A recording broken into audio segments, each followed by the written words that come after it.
આજ રોજ ગુજરાતની અંદર જ્યારે મતદાન પર્વ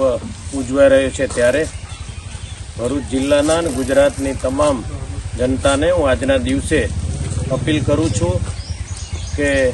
મતદાનની અંદર ભાગ લઈ આપનો પવિત્ર મતદાન કરી અને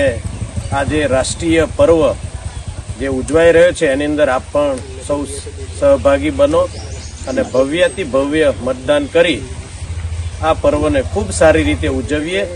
એવી આપ સૌને મારી નમ્ર અપીલ છે। મારો મત મારા ગામની અંદર હું આપ્યો અને આપ પણ સૌ મતદાન કરી પરિવારે સહિત મતદાન કરશો એવી આપ સૌને આગ્રહભરી મારી નમ્ર અપીલ છે।